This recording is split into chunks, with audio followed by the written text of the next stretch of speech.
So, wrapping up our deep dive into these Baruch excerpts, what are the big takeaways? Well, you get this incredibly potent mix: deep confession, a really stark acceptance of God's justice, even in tragedy. And then that totally unexpected pragmatic call to pray for their conquerors. It's a snapshot of a community wrestling with immense loss, accountability, and just, well, how to survive. A complex psychological and spiritual landscape of people in exile. Grappling with their past, their present reality, and whatever fragile hopes they could muster for the future. Which really leaves a question for you, listening.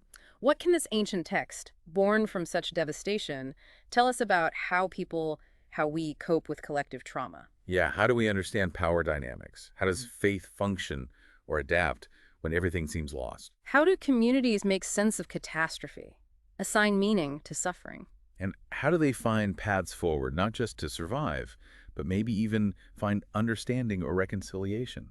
If this has piqued your interest, it's definitely worth exploring the wider context, the Babylonian exile itself, the role of prophets in Judah. Absolutely.